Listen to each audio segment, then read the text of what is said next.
ദേവലക്ഷ്മി ഭാഗം 11. പക്ഷേ 3 വർഷത്തിന് മുമ്പ് നടന്നതല്ലേടാ. നമ്മൾ എങ്ങനെ അവളെ കണ്ടുപിടിക്കും? നിനക്ക് ഓർമ്മയില്ലേ, നമ്മൾ അന്ന് ഹോട്ടലിലെ നമ്മുടെ റൂമിന് പുറത്തുള്ള CCTVയിൽ നിന്നും നമ്മുടെ റൂമിലേക്ക് കയറുന്ന ഒരു പെൺകുട്ടിയുടെ വിഷ്വൽസ് എടുത്തത്? അതിൽ അവളുടെ അടുത്തുകൂടെ പോകുന്ന ഒരു വെയിറ്ററുടെ ഫോട്ടോയും പതിഞ്ഞിട്ടുണ്ട്. ആ ക്ലിപ്പ് ഇപ്പോഴും എൻ്റെ ഫോണിൽ ഭദ്രമായിട്ടുണ്ട്. ഞാൻ ആ വെയിറ്ററെ പറ്റി അന്വേഷിച്ചു. അയാൾ ഇപ്പോഴും ആ ഹോട്ടലിൽ തന്നെയാണ് വർക്ക് ചെയ്യുന്നത്. നമുക്ക് ചെന്ന് നോക്കാം. അയാളിൽ നിന്ന് എന്തെങ്കിലും അറിയാൻ സാധിക്കും എന്നാണ് എൻ്റെ മനസ്സ് പറയുന്നത്. ശരിയടാ, എന്നാൽ നമുക്ക് ഇന്ന് രാത്രിയിൽ പോയാലോ? ഫ്ലൈറ്റ് ടിക്കറ്റ് ബുക്ക് ചെയ്യണോ അതോ കാറിലാണോ? ജിത്തു ചോദിച്ചു. കാറിൽ പോകാമടാ, കുറേ നാളായി ഒരു ലോങ് ഡ്രൈവ് ചെയ്തിട്ട്.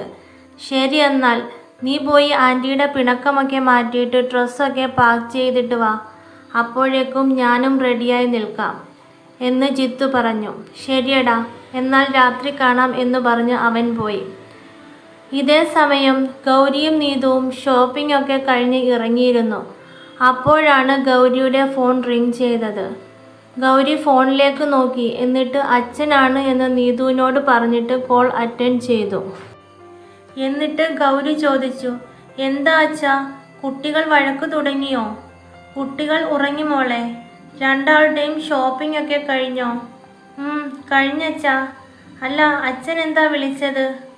അത് രണ്ടാളും പെട്ടെന്ന് വീട്ടിലേക്ക് വാ, കുറച്ച് കാര്യങ്ങൾ സംസാരിക്കാനുണ്ട്. ശരി അച്ഛാ, ഞങ്ങളിപ്പോൾ വരാം എന്ന് പറഞ്ഞ് ഗൗരി ഫോൺ കട്ട് ചെയ്തു.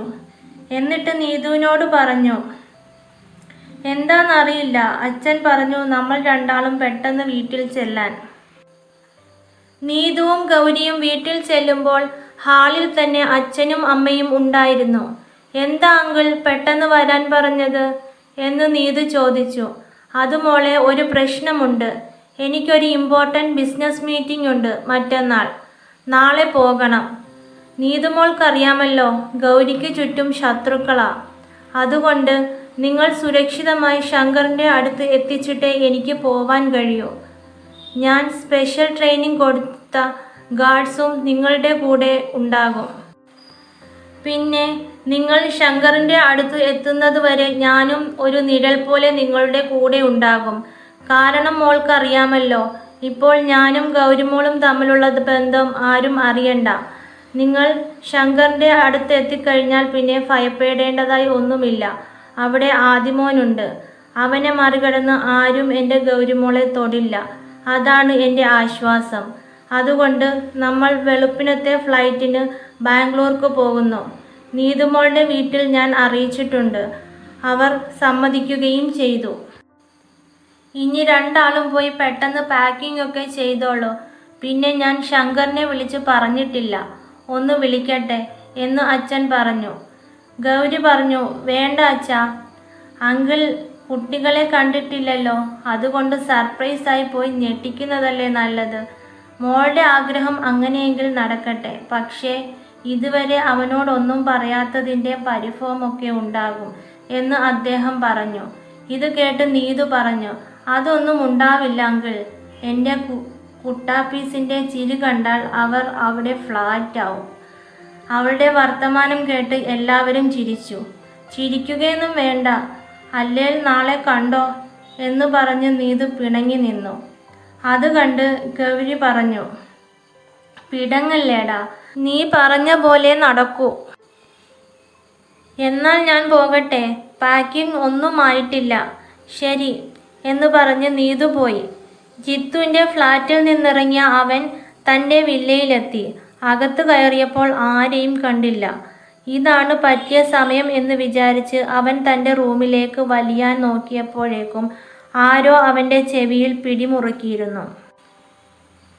തിരിഞ്ഞു നോക്കാതെ തന്നെ അതാരാവും എന്ന് അവൻ അറിയാമായിരുന്നു. മമ്മി വിട്, സോറി, ഞാൻ ഇനി വരാതിരിക്കില്ല.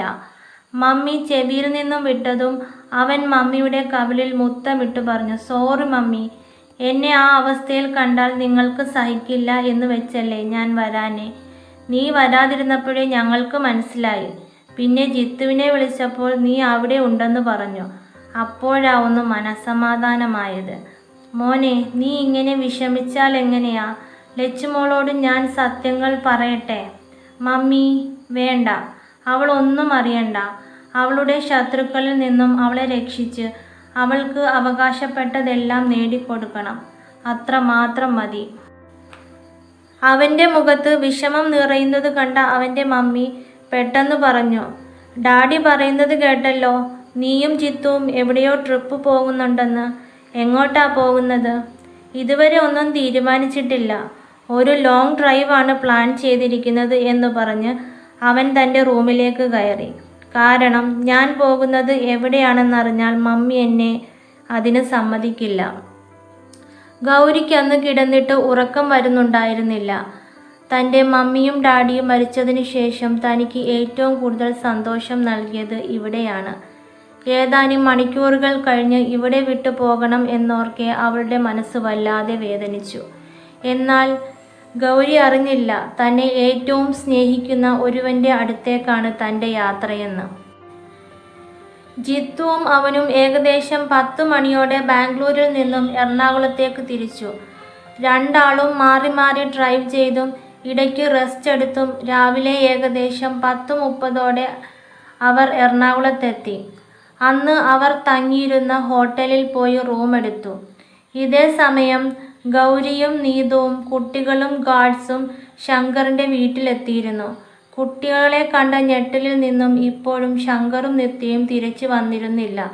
ശേഷം ഗൗരി തനിക്കന്ന് സംഭവിച്ച കാര്യങ്ങളെല്ലാം അവരോട് വിവരിച്ചു.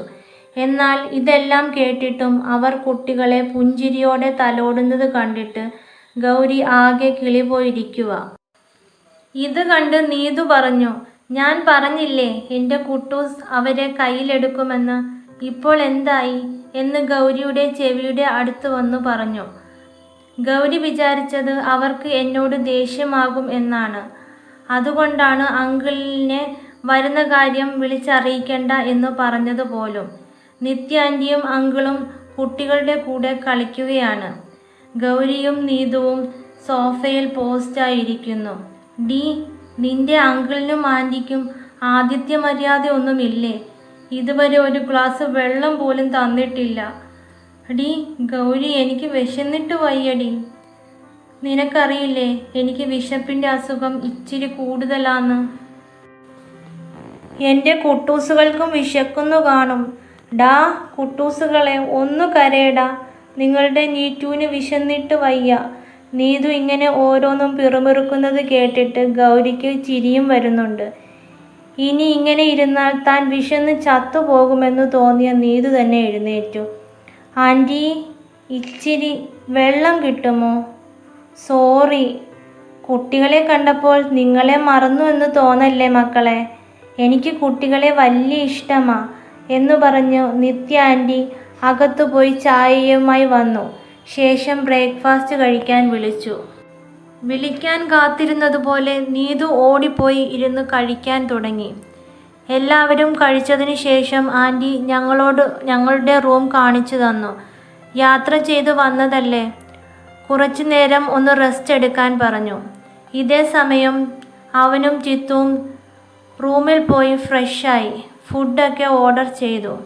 അവരുടെ ഭാഗ്യമോ ആ വെയിറ്ററുടെ ഭാഗ്യദോഷമോ എന്നറിയില്ല. അന്ന് ആ വിഷ്വൽസിൽ കണ്ട അതേ വെയിറ്റർ തന്നെയാണ് ഫുഡുമായി വന്നത്. ജിത്തുവും അവനും അദ്ദേഹവുമായി നല്ല സൗഹൃദം സ്ഥാപിച്ചു. ശേഷം ഇന്ന് വൈകിട്ട് ഞങ്ങൾ ഒന്ന് കമ്പനി പോരുന്നുണ്ടോ എന്ന് ചോദിച്ചു. ആദ്യം അയാൾ വിസമ്മതിച്ചെങ്കിലും ലാസ്റ്റ് വരാമെന്ന് സമ്മതിച്ചു. അപ്പോഴാണ് അവൻ്റെ ഫോൺ ബെല്ലടിച്ചത്. ഡാഡി ആണല്ലോ എന്ന് പറഞ്ഞ് അവൻ ഫോൺ എടുത്തു. ഡാഡി, ഞാൻ വിളിക്കാനിരിക്കുകയായിരുന്നു. ഞങ്ങൾ വന്നിട്ട് ഏകദേശം 1 മണിക്കൂറായി. ഹലോ ഡാഡി, കേൾക്കുന്നില്ലേ? കേൾക്കുന്നുണ്ട്. നീ എത്രയും പെട്ടെന്ന് വരണം. നിനക്കിവിടെ ഒരു സർപ്രൈസ് ഉണ്ട്. ഞാൻ വന്ന ഉദ്ദേശം നടന്നാൽ എത്രയും പെട്ടെന്ന് വരാം. ശരി മോനെ എന്ന് പറഞ്ഞ് അദ്ദേഹം ഫോൺ കട്ട് ചെയ്തു. എന്തിനാടാ അങ്കിൾ വിളിച്ചത് എന്ന് ജിത്തു ചോദിച്ചു. അറിയില്ലടാ, എനിക്കെന്തോ സർപ്രൈസ് ഉണ്ടെന്ന്. വല്ല ഡീലും ഓക്കെ ആയി കാണും. അല്ലാതെ എന്ത് സർപ്രൈസാണ് എൻ്റെ ജീവിതത്തിൽ നടക്കാൻ? നിരാശാഭാവത്തിലുള്ള അവൻ്റെ ആ സംസാരം കേട്ട് ജിത്തുവിന് സങ്കടം വന്നു. അവൻ്റെ മൂഡൊന്ന് മാറ്റാനെന്നോണം ജിത്തു പറഞ്ഞു, ഡാ നമുക്കൊന്ന് മൂവിക്ക് പോയാലോ? ജിത്തുവിൻ്റെ സന്തോഷത്തിന് വേണ്ടി അവൻ അതിന് സമ്മതിച്ചു. ശേഷം രണ്ടുപേരും കൂടി മൂവിക്ക് പോയി. എന്നാൽ നീതു വല്ലാത്ത കലിപ്പിലാണ്. ഡീ, ഇന്ന് വന്നതിൽ പിന്നെ എൻ്റെ കുട്ടൂസുകളെ ഒന്ന് നേരെ ചൊവ്വെ ഒന്ന് കണ്ടിട്ടില്ല. അവർ വിശന്ന് കരഞ്ഞാൽ മാത്രമേ നിന്റെ കയ്യിൽ പോലും തരൂ. അവരുടെ കൊഞ്ചൽ കണ്ടാൽ തോന്നും അവരുടെ കൊച്ചുമക്കളാണെന്ന്. ഇതേ സമയം ഗൗരിയും അതേ ചിന്തയിലായിരുന്നു. എന്താണ് അങ്കിളിനും ആൻറ്റിക്കും കുട്ടികളോട് ഇത്രയും സ്നേഹം? കുട്ടികൾക്ക് തിരിച്ചും അതേ സ്നേഹമുണ്ട്. ആദ്യമായി കാണുന്നതിൻ്റെ ഒരു അടുപ്പക്കുറവും അവർക്കില്ല. അവർക്ക് എന്നോട് ദേഷ്യം തോന്നിയാലും സാരമില്ല, ഞാൻ പോയി കുട്ടികളെ എടുക്കാൻ പോകുമാ എന്നു പറഞ്ഞ് നീതു പോവാൻ തിരിഞ്ഞതും ഗൗരി പറഞ്ഞു, എന്തായാലും കുട്ടികൾ ഉറങ്ങാൻ സമയമായി. ഇപ്പോൾ അവർ കുട്ടികളെ കൊണ്ടു തരും. നീ ഒന്ന് അടങ്ങ് നീതോ. എന്നു പറഞ്ഞ് അവൾ വാതിക്കലേക്ക് കണ്ണും നട്ട് ബെഡിലിരുന്നു. ഡാ ജിത്തു, എല്ലാം റെഡിയല്ലേ എന്നു അവൻ ചോദിച്ചു. എല്ലാം സെറ്റാക്കിയിട്ടുണ്ടളിയ എന്ന് ജിത്തു മറുപടിയും പറഞ്ഞു. അപ്പോഴേക്കും ആ വെയിറ്റർ എത്തിയിരുന്നു. അയാൾ അകത്ത് കയറിയതും ജിത്തു റൂം പൂട്ടി ചാവി കയ്യിലെടുത്തു. വാ ചേട്ടാ, നമുക്ക് ഒരു പെഗ് അടിച്ചിട്ട് വിശദമായി ഒന്ന് പരിചയപ്പെടാം എന്ന് പറഞ്ഞുകൊണ്ട് ഒരു പെഗ് അയാൾക്ക് നേരെ നീട്ടി. അല്ല, സാറന്മാർ കഴിക്കുന്നില്ലേ?